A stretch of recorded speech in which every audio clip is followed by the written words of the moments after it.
નામ શું છે કે અમારા ધર્મ પત્ની છે. અત્યારે તો આપણે રમકડા માની લીધા રમવા માટેના. પતિ પત્ની એટલે હાવ નીસી વહી ગઈ. જેમ તેમ બોલવું, ઠીઠિયાન આન તેન કરવું, રમકડાની જેમ રમવાના રમકડા માની લીધા. ગંભીરતા ધીર ગંભીર પતિવ્રતા ધર્મ વયો ગયો. એટલે તારામતી દેવી આવ્યા કે ભગવાન હું મૂંઝાઈ ગયા છે. તો કે હવે મારા પાસે આ સંતને કઈ દાન દેવાનું રહ્યું નહીં દેવી, એમાં કઈ રસ્તો? અરે આ અમે ઉભા, અમે તમારા જ છીએ, દઈ દ્યો દાનમાં. હરિશ્ચંદ્ર ધ્રુજી ગયો. પોતાની પત્ની અને દીકરાને દાનમાં દઈ દીધા. પોતે આવીને કીધું કે અમને દઈ દો.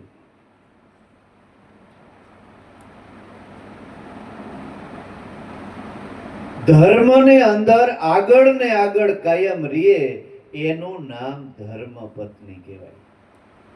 બાકી કુભારજા કહેવાય. જરાક દુઃખ પડે તો હું તો મારી હાલી. ભગવાન રામને વનવાસ થયો, દશરથ રાજાએ સીતાજીને વનવાસ નહોતો દીધો કે બેટા તું તારા બાપને ઘેર પણ જઈ હે. નહીં, સીતાજી કે મારા પિતા હાસા બાપ તમે છે અને મારો હાસો ભગવાન આ તમારો દીકરો રામ છે. એના દુખે દુખી અને એને સુખે સુખી. પાટા પડી ગયા. જંગલમાં પુત્રને જન્મ આપ્યો. વિચાર તો કરો. ઉગે ત્યાંથી અસ્ત સુધી એના બાપનું જેને રાજ હાલતો એને દીકરીએ જંગલમાં ડિલિવરી કરી.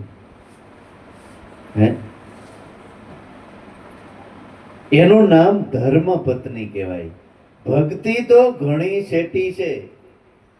ખાલી તાળીઓ પાડવું મનોરંજન કરવું એ ભક્તિ નથી. ભક્તિ એટલે ભલે તમે કઈ નામ ન લેવાની જરૂર નથી, તાળી પાડવાની જરૂર નથી, કોઈ વસ્તુની જરૂર નથી. આમ રહ્યો.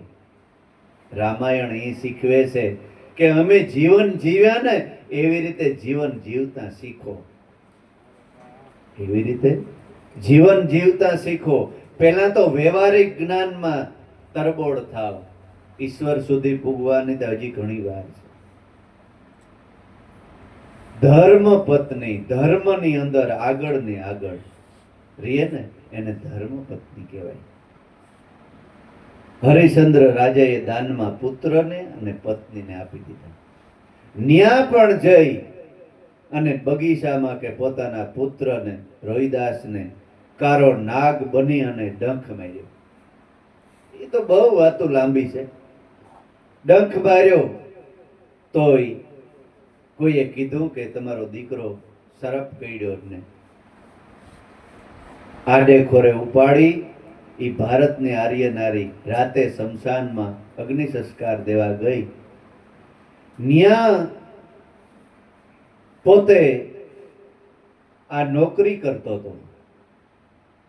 હરિશ્ચંદ્ર સંડારનું રૂપ લઈને એને ગુરુ ભક્તિની નિષ્ઠા જો યાદ રાખજો કે આને ગુરુ ભક્તિની નિષ્ઠા કેટલી. સંડાર બની ગયો સદગુરુના વસન ખાતર. પોતાના સગા દીકરાને અગ્નિ સંસ્કાર આપવા આવી ત્યારે વિશ્વામિત્રીએ વરસાદ વરસાયો. અગ્નિ દાહ દેતો હતો પણ માથે ઓઢાડવાનું કફન નહોતું. હરિશ્ચંદ્ર સંડારનો નોકરી કરતો હતો. એટલે કોણ છે? તો કે હું છું. તો કે દાણ દીધા વિના દાગ ન દેવા દઉં. સગા દીકરાને ભજન લખ્યું કાક બાપુએ. બાપ બેટાનું એ દાણા જ માગે મસાણું ની માં એકલી ઊભી આજે અટુલી અયોધ્યા વિના.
બાપ બેટાનું દાણ માગે, સગા દીકરાને અગ્નિ સંસ્કાર તોય નીતિ ન શીખ્યો કે જેના ભેગી હું નોકરી કરું છું એના હું દગાખોર ન થઉં, ભલે સગો દીકરો હોય. દાણ દીધા વિના દાગ નો દેજો, એમ થયો પોકાર. સામે જુએ તો પોતાનો પતિ ઊભો છે, સામું જુએ ત્યાં પતિ પોતાનો તાણવી ઊભો તલવાર. મસાણમાંથી સાણા વીણી અને અગ્નિદાહ દીએ છે, અડધો ભરે છે ને અડધો હજી બાકી છે. ત્યાં વિશ્વામિત્રીની શક્તિ તો જુઓ, વરસાદ વરસાયો અને આખી શેઠ હારી નાખી. શેઠ હારી નાખી એટલે તરત ન્યાના રાજા પાસે કે ફરિયાદ કરી કે તમારા શમશાનમાં ડાકણ આવીશ, મણા ખાય છે. ત્યાં રાજા આવ્યો. રાજા કે શું છે? એકદમ પોતાના પુત્રને ઉડડમાં લઈ અને વાલ કરતી હતી. ત્યારે પોતાના પતિને કીધું કે હવે એક જ ઝાટકે મસ્તક ઉતારી નાખજે, બાકી આપણા સદગુરુનું નાક ન કપાવવું જોઈએ. તરવાર લઈ અને હરિશ્ચંદ્ર મારવા જાય છે તો ભગવાન કે હાથ પકડી રાખે. બસ બસ બસ કે હરિશ્ચંદ્ર બસ, તારી પરીક્ષા અહીં પૂરી થઈ. એટલું કરતા જોતા ભગવાન પ્રગટ થયા અને વિશ્વામિત્રી કે ભાગ્યો ભાગ્યો તો વાહેથી પોતિયું પકડી રાખ્યું ભગવાન કે એ નફટ, પેલા 7 અવતાર કૂતરી ના લે, પછી તને અહીંથી ભાગવા દઉં. હરિશ્ચંદ્ર આગળ આવે કે નહીં હો ભગવાન, એને એકય નહીં. તો કે પણ તમારા ઉપર બાકી નથી રાખી તો પણ તો આવ્યા છે ને. આપણા જેવો હોય તો આને જલમટી પર ફાંસી જ દો. હે, આપણા જેવો હોય તો શું કરે? આને પેલા ફાંસી લટકાડો. કુતરી નો તો ઠીક, પણ હરિશ્ચંદ્ર કે નહીં, એને એકય નહીં, એને માફ કરી દો. આનું નામ સંત કહેવાય. અવગુણ માથે પણ ગુણ કરે. એટલે ભગવાનને આવવું પડ્યું. એટલે કેવું પડ્યું કે સંતનો હું દાસ છું અર્જુન, મારી લક્ષ્મીજી સંતની દાસી છે. મારો સંત સૂતો સૂતો ગાયને તો ઉભો ઉભો સાંભળું, ઉભો ઉભો ગાય તો હું એને આગળ નાસું અર્જુન. એટલો આ જગતની અંદર મને કોઈ વાલામાં વાલું હોય ને તો મારો સંત છે. ઉદ્ધવ મુझे संत सदा अति प्यारे, जाकी महिमा वेद उसारे. उद्धव मुझे संत सदा अति प्यारे. संत मारो જ સ્વરૂપ છે. સંત મિલે તો मैं मिल जाऊं. કોણ કહે છે? ભગવાન કૃષ્ણ કહે છે કે સંત મળે ને એટલે હું મળી જ ગયો, પછી ગોતવાનું તમારે મટી જ ગયું. પણ વિશ્વાસ ન હોય તો સંત મળ્યા હોય તો જ્યાં ત્યાં ડોકિયા કાઢતા હોય કે વાંથી કંઈક લઈ લઉં, વાંથી લઈ લઉં. અમારા ગુરુદેવ કહેતા કે જગતની અંદર હવે દીવ ઉખ્યાને એક નવો સંપ્રદાય નીકળશે કાયમ, પણ મારા છેતરાતા નહીં હો કોઈ ક્યાંય. તમને જે વસ્તુ બતાવીશ ને એ હોડ વાલની એક રતી માથે છે. અને કોઈ હથેરીમાં ભગવાન બતાવે ને, હથેરીમાં કે આ મોરલી વગાડે તોય વાત ખોટી છે, તોય વાત ખોટી છે. આપણે તો 2 તાળીયું પાડે ને કંકુ ખેરે તો મને લાકડીયું પડે ને પડે. હે, ભગવાન નિરાકાર છે એ જોવાની વસ્તુ જ નથી. તમે ગીતા વાંચી લ્યો. અર્જુનને કહે છે કે અર્જુન તારી સર્મ ચક્ષુથી મારું રૂપ ન દેખાય. આ સાંભળાની આંખોથી ભગવાન કે હું થોડો જો દેખાઉં. સાંભળાની બનેલી સાંભળું જોવે, શરીર જોવે, ભગવાનને ન જોઈ શકે તો કે તો કેમ તમારા દર્શન કેમ કરવા? તો કે ઈ તો સદગુરુ જ્યારે દિવ્ય દ્રષ્ટિ બતાવે, અંદરની ત્રીજું નેત્ર ખોલી દે ને, એ નેત્રથી હું દેખાવ્યો છે. 11મા અધ્યાયમાં મહામંત્રનો ઉપદેશ અર્જુનને આપે છે, ત્યારે અર્જુન કહે કે આખા વિશ્વમાં તમારા સિવાય કાંઈ નથી. એ જ દિવ્ય દ્રષ્ટિ ગુરુએ તમને બતાવી છે, એમાં જરાય ફેર નહીં, જરાય ફેર નહીં. એટલે મામન સાહેબ કહે છે કે બોલે તે બીજો નથી, ઈ જાણ્યું ગુરુ ના દાસે. કોઈ સદગુરુ બ્રહ્મનિષ્ઠ મળે અને એના શરણનો દાસ થઈ જાય ને, તો આ પરમ તત્વ પરમાત્માને ઓળખાણ થાય એમ છે. એટલે આ હાથ છે ને એ ક્ષત્રિય છે. આવો અડગ મતવાળો, મનવાળો હરિશ્ચંદ્ર જેવો મેરુ ડગે પણ મન નો ડગે, એ ક્ષત્રિય હાસો છે. પછી પેટનો ભાગ છે એ વેશ્ય છે. વેશ્ય એટલે વેપારી. વેપાર કરે, ધંધો કરે, કામ ધંધો ઉદ્યમ બધુંય કરે, પણ નીતિથી કરે. મફતનું લે નહીં, કોઈની છેતરે નહીં. સદગુરુ અને સંતો એમ કહે છે કે છેતરાઈ જવું પણ છેતરવો નહીં. ભલે છેતરાઈ જવું જગતની બજારમાં, એ છેતરનારને ઓલો ઈશ્વર નહીં મૂકે, એ કર્યા કરમ ભોગવવા પડશે. કોણ પંડિત ને કોણ કાજી, રાજા હોય કે રંગ, એ કર્મ બધાઈને ભોગવવા પડશે, પણ કોઈને છેતરવો નહીં. આપણે ભલે છેતરાઈ જઈએ. નીતિથી ધંધો, અને ધંધો તો કરવો જ પડે. આગળ ધંધો, પાછળ ધંધો, ચારી બાજુ ધંધો. ધંધામાં રહી અને ધણીનું ધ્યાન ધરે, એ મોટો સાહેબનો છે બંધો. એવું નથી કે ભિખારી વાળો કરવો ને કપડાં બદલાવી નાખવા ને બાયડી છોકરાનો ત્યાગ કરીને ક્યાંક રખડવા ભાગી જવું, એમ ભક્તિ નથી. મોટામાં મોટો આશ્રમ હોય તો ગ્રસ્તાશ્રમ છે. એને આધારે આ બધા આશ્રમો ટકી રહ્યા છે. એટલે મામન સાહેબ કહે છે કે જાણ્યો કોઈ ગુરુ ના દાસે, માટે ગુણીજન ગોતી લેજો, પ્રગટ પીયું હશે તમ પાસે. ઘટઘટ વાસી છે અવિનાશી, જાણ્યું ગુરુ ના દાસે, અવરને મન અટપટું ભાસે, જળસર જેમ જળમાં છે. અવરને મન, જેની ગુરુ શરણમાં ગયા નથી ને, એને તો કઈ નું કઈ થાય કે ભગવાન મળે. આપણે કે મને ઈશ્વર ભગવાન મળ્યો, અરે એમ કઈ હેલી વાત છે કે ભગવાન મળે? હે, તમને ભગવાન મળે સંસારે આમ છે તેમ છે, તો કે તો ભગવાન કેમ મળે? તો એને એમાં ઊંડું ન ઉતરાય, એમાં ઊંડું ન ઉતરાય. કાંઠે બેન સબસબિયા કરાય, આને તો ઊંડું ન ઉતરાય, કારણ કે બિચારા પછી ઉતર્યા ન હોય.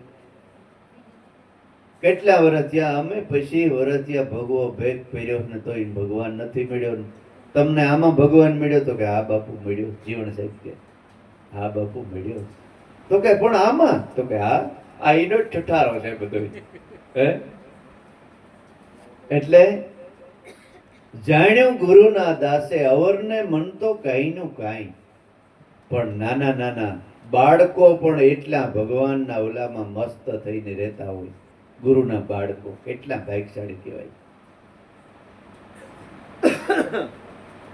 સકમકમાં જેમ છે અગ્નિ, એ લોખંડથી જણાશે. સકમકમાં અગ્નિ છે, પણ એને પાણીમાં 100 વર્ષ પીડ્યો રહેવા દો અને બહાર કાઢી અને લોખંડથી સરેરો મારો તો તરત અગ્નિ પ્રગટ થાય. એવી રીતે સેવક સેવ્યોને જ્ઞાન ગીરાથી બ્રહ્મ જ્યોતિ પ્રગટ થશે. સેવક અને સદગુરુ પરમાત્મા એ સેવ્ય છે. એ બેયના છેડા અડી જાય ને ત્યારે બ્રહ્મ જ્યોતિ પ્રગટ થાય. સેવક સેવ્યની જ્ઞાન ગીરાથી બ્રહ્મ જ્યોતિ પ્રેમ પ્રગટ થઈ. પ્રેમ તો જેને પ્રેમ પ્રગટ થયો હોય ને એને એકને જ ખબર હોય. પ્રેમ પ્રેમ તો સબ કહે, પ્રેમ જાણે નહીં કોઈ. પ્રેમ જાણે જગતમાં તો પછી ઈ જુદો ન રહીએ કોઈ. બાકી સંસારમાં જે સંસારના પ્રેમ છે ને એ પ્રેમ નથી, હેતનું ગાંઠ્યું છે. સ્વાર્થ અને હેત છે.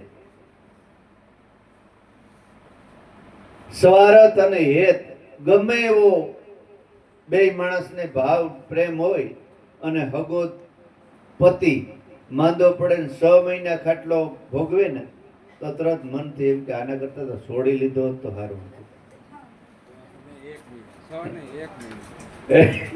આપણે તો 6 મહિના રાખ્યા તોય કદાચ સારું કોઈ માણા હોય તો 6 મહિના સુધી જાળવી જાય. તો એ પ્રેમ ક્યાં ગયો? હે? પણ એ સ્વાર્થ છે, પ્રેમ નથી. પણ જેને ગુરુ શિષ્ય સદગુરુમાં પરમ તત્વમાં પ્રેમ પ્રગટ્યો ને એને છેલ્લા શ્વાસ સુધી અને જન્મો જન્મ, આમ તો જન્મો જન્મ એ પ્રેમ સંબંધ તૂટ્યો જ નહીં. અખંડ અખંડ પ્રેમ એને કહેવાય. અખંડ ભાણ ઉગ્યા ઘટ ભીતર સગડી ભૂમકા મેં જોઈ, સોન મંડળમાં મારો શ્યામ બિરાજે, ત્રિકુટીમાં લાગી મને તાળી, બેની મને ભીતર સદગુરુ મળ્યા. અખંડ પ્રેમને પ્રગટ થઈ ગયો. પ્રેમ કટારી લાગી એવી શબ્દ કટારી લાગી, એવું અંતરમાં જોયું મેં ઉઘાડી, સાઈ વલી કે મને પ્રેમ કટારી લાગી. પ્રેમી મળે તો એને એના પ્રેમને પૂજે, હાસવાળો હોય એને આ સત્ય વસ્તુ પૂજે. બાકી તમે ગમે એટલી કોશિશ કરો ને ખબર જ ન પડે. એમ થાય કે ઓહો આ તો હું, આ બધું તમને પાગલ લાગે. ગાંડા એટલે જગત કહે કે આ ગાંડું થઈ ગયું. અતિશય પ્રેમનો પ્રાગટ્ય થાય ને ત્યારે એ માણસ તમને ગાંડું લાગે, કારણ કે એને પોતાને તો અનુભવ ન હોય. એટલે જગતને એને ગાંડા ગણ્યા. એટલે કે ઓલા કીધું સત ગાંડાની વણજા એનો ગણતા નહીં આવે પાર, જોજો તમે ગાંડાની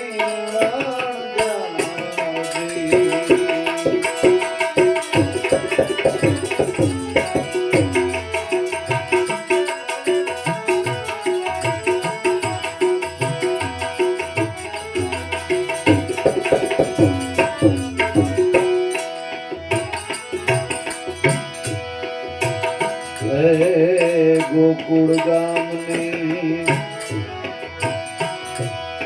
ગોપીઓ ગાંધી ભૂલી ગરવે વાજી,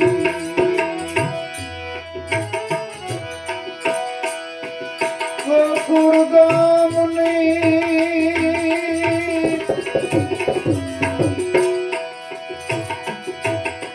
ગોપીઓ ગાંધી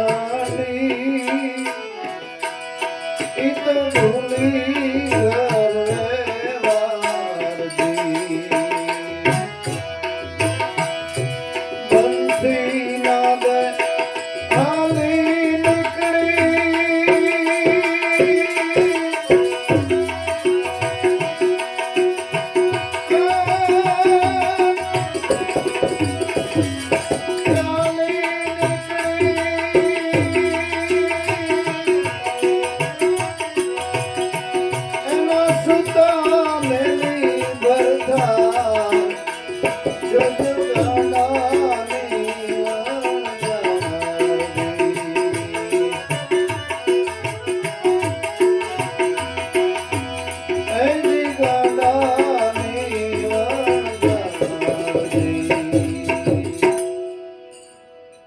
ગોકુળ ગામની ગોપીઓ ગાંડી ભૂલી ઘરનો વ્યવહાર જ ભૂલી ગઈ. બંસી નાદે સાલી નીકળી, સૂતા ભરથાર મેલી, પોતાના ઘરવાળાઓને સૂતા મેલી ભાગી નીકળી. ભાન જ ન રહી. ઈ બંસી કઈ કે આપણા ઘટમાં જે નાદ રૂપે ગાજી રહ્યો ને બ્રહ્મનાદ, ત્યાં સુરતા ગોપી જેની ઇન્દ્રિયોને પી ગઈ. ગોપી એટલે કોઈ સ્ત્રીઓ નહીં કે નકલા પુરુષોય નહીં. સદગુરુના નામમાં જે સુરતા અખંડ વરી ગઈ ને એ અત્યારે ગોપી જ છે, અત્યારે મીરા જ છે, અત્યારે તોરલ છે. એવું નથી ઘણા બિચારા નબળિયું વાતું કરતા હોય કે ઈ તો ઈ તોરલ ની ઈ બધી થઈ ગયું અત્યારે એવું થોડું થવાય. આ સુરવીરતા નથી. સુરવીરતા કોણ છે કે ઈ પણ સ્ત્રીઓ હતી અમારા જેવી જ. કેમ ભજન ને ભક્તિ ન થાય અમારાથી?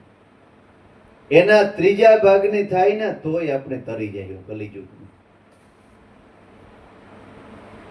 એટલે એ ગાંડ પણ એટલું બધું થઈ જાય. ઘાયલની ગતિ એટલે કીધું ઘાયલ જ જાણે. એના જેવો જેને પ્રેમ પ્રગટે ને એ પોતે જ એને પ્રેમને પારખ કરી શકે. બાકી ગમે એવો નજીકનો સંબંધી હોય તો એ પારખ કરે કે એનો વાંક નથી, પ્રેમનું પ્રાગટ્ય નથી થયું. જ્યારે એને પ્રેમનું ફૂરણ ફૂટે ને ત્યારે ખબર પડે કે ના ના હકીકત છે. આપણે ઘણા વાર નથી કહેતા કે કોઈ વાતો કરતા હોય કે ભાઈ હરદ્વાર ને મુંબઈ ને આમ આ જગ્યાએ આમ છે, પણ આપણે માન્યામાં ન આવે કે એ તો એમ કરતા હોય એવું થોડું કઈ હોય. પણ આપણે જ્યારે ઈ સ્થળ ઉપર પૂગી અને ઈ નજરે જોઈએ ને ત્યારે ખબર પડે કે ના ના સાચી વાત છે, હકીકત છે.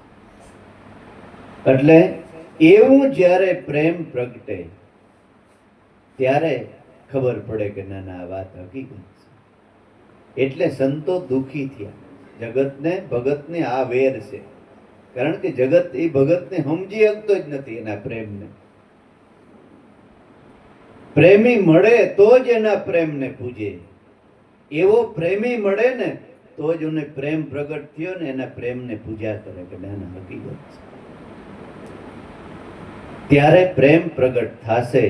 ગુણીજન તમે ગોતી લેજો, પ્રગટ પીયું હશે તમ પાસે.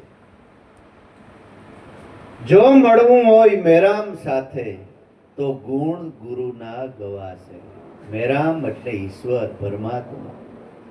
જો ઈશ્વરને મળવું હોય તો ગુરુના શરણમાં તો જાવું જ પડશે. મામન સાહેબ કે ગુરુ કૃપા વિન છૂટે નહીં ગ્રંથિ, માયા મહાવિકાર. રામ અને કૃષ્ણએ પણ ગુરુની સેવ્યા હોય તો આપણે ભલામણા ન સેવવા પડે? ઘણા એવા સંપ્રદાય અત્યારે નીકળ્યા છે કે ગુરુની જરૂર જ ન પડે. ગીતા ભાગવત ને બધા એની સાઈડમાં રાખી દીધા. રામાપીર ને કૃષ્ણ ને બધાય. ભગવાન શિવ પાર્વતીને કહે છે કે દેવી, જો તમારે અનામી નામની ઓળખાણ કરવી હોય તો સદગુરુ શરણમાં જવું પડે. ભગવાન શિવ કહે છે. નગર શિવ પુરાણ કોક દી વાંચી લીધું તો કે ઈ એવા પુરુષ ક્યાં મળે તો કે એને પારખ દ્રષ્ટિ તમારે કરવી પડે. હીરો કરોડ રૂપિયાનો હોય ને તો એમ ન કહે કે મારું કરોડ મૂલ્ય છે. એ સામેનો પારખવાન હોય ને એ તરત કહી દે કે આ હાસો હીરો છે કે આ ખોટો છે. હીરો મુખથી બોલે નહીં. સતાય દયાળુ છે. તે નારદજી આવ્યા આશ્રમમાં અને નારદે કીધું કે ભગવાન ક્યાં ગયા તો કે ઈ તો બેઠા હે ક્યાંક બારોબાર ઉભરાયા ખાતા હે સા વગરના. તો કે તમે શું કરો તો કે મારે 1000 નામ બોલવાનો નિયમ છે. 1000 નામ પૂરા થાય ત્યાર પછી જ હું ઉઠું. તો કે પણ તમને કઈ ખબર છે? નારદ કે તો કે ના, આ મારો બાપ 1000 નામનું એક નામ જાણે છે. ઈ ક્યાં કઈ કરે છતાંય દેવનો મહાદેવ કહેવાનો. તો કે હોય નહીં, મારી પાસે ખોટું બોલે તો ખોટું તો ખબર નથી, ઈ તમને ખબર, પણ ઈ 1000 નામનું એક નામ જાણે છે. ત્યારે પાર્વતીને ખબર પડી અને પછી એ તો વાત લાંબી છે. અને એકદમ પોતે આમ ક્રોધાયમાન થઈ ગયા. શિવજીને કે તમે મારાથી અસ્તુ રાખ્યું, મારાથી સોરી રાખી, હવે જો તમે ભક્તિ ન બતાવો તો હું પૃથ્વીને ઉથાપું, હું આપઘાત કરી નાખું. ભાઈઓને આ બહુ ટેપ, હું હવે મરી જાય, ફરગી જાય, પહેલે છાંટી. હરગી જાય જાય તારા જીવને અમારે હું હે? બીજી કર લે હેવલ્યો તો હે કોઈ દિવસ આવું પગલું ભરવું નહીં. એના જેવું દુઃખ દુનિયામાં કોઈ ક્યાંય નથી. કોઈ સંતોના શરણમાં જઈને ભક્તિમાં આખું જીવન વિતાવી લેવું, બાકી આપઘાત કરવી નહીં. સંસાર છોડી બધુંય છોડી દ્યો એનોય વાંધો નહીં. કોઈ આશ્રમમાં જઈને સેવા કરો અને સંતોના શરણમાં રહીને જીવન વિતાવવું, આ જન્મય સુધરી જાય ને બીજોય સુધરી જાય, પણ આપઘાત શું કામ કરવી જોઈએ હે ભાઈ? જીવતા માણસ કે જોગી ભલા, કહેવત બહુ સારી છે કે જો મરી જ જવું હોય તો પછી જોગી થઈને ભગવાનની ભક્તિ કરવામાં શું વાંધો છે? ઈશ્વરનું ભજન કરી લેવાય. પણ ઈ વિચાર પણ કોક પૂર્વની હારી કમાઈ હોય તો આવે, નકર ન આવે. આમ તો જો કે બીક બતાવતો હોય. એક કુંભાર હતા ને, કુંભાર બે માણસ થોડો ઘણો ઝઘડો કરે એટલે કુંભાર કહે કે હું થઈ જાય બાવો. આપણે કઈ જાજુ ઓલું કરવું નહીં, જો વધારે કહે તો હું થઈ જાય પછી બાવો. કાયમ આ બીક બતાવે પોતાના ઘરવાળીને છોકરાઓને. એટલે એક દિવસ ઘરવાળીને કે હું થઈ જાય બાવો, તો કે થઈ જાવ, આખા ઘરનું કલ્યાણ થાય. ઓલી કંટાળી ને આ આક્રસમાં ભાગ્યો તે હવે પાછો નાસ્તોય નતો કર્યો સવારનો, નકર તમારે એક દી આગો જાય. શિવના મંદિર હતું ને ત્યાં તડકો ધૂમ થઈ ગયો ને ઘડીક પોરો ખાતો ત્યાં બેઠો. આ બાજુ ઘરવાળીને એમ થયું કે આ તો હવે બાવા થઈ ગયા, હવે છોકરાઓને મોટા કરવા જોઈએ ને. પોતે ગધેડું છોડીને કે હાલો છોકરાઓને લઈને થોડીક માટી બાટી ગોડીને શ્રી ગણેશ કરીએ, આપણે જે થાય એ કોળિયા આવડે તો કોળિયા આ તેમ ઘડીએ, પછી જીવન તો વિતાવવું જોઈએ ને. બે છોકરા એક આંખમાં ને એક એઠું આવે ને ગધેડું આગળ ને વાગતી જાય ને છોકરાઓને જેમ તેમ બોલતી જાય ને. ઓલો વર્તી ગયો કે સે જોગ માયા. એ કંટાળો, તડકાની ભૂખ લાગી, આવો ધૂમ તડકો, ક્યાં જાવું? બોલાઈ દે ભગાઈ દે ગયું. બાજુમાંથી નીકળીને હું છે એક છોકરોને તેડી લીધો, તમારે બાયડું છોકરા ન હસવાય એમ કરીને ભેરો થઈ ગયો પાછો. એટલે અઘરું બહુ છે, પછી પાછળથી પસ્તાવો થાય. પણ પ્રથમથી જ જો કરુણતા, દયા અને ધીરજ રાખી હોય ને તો સંસારમાં જીવવાની મજા ક્યારે આવે ખબર? કોઈ બ્રહ્મનિષ્ઠ સંતનું શરણ સેવીએ ને ત્યારે સંસારમાં પછી જ જીવવાની મજા આવે ખરેખર. આપણે એમ થાય કે ના જીવન હાસું અમે જીવીએ છીએ.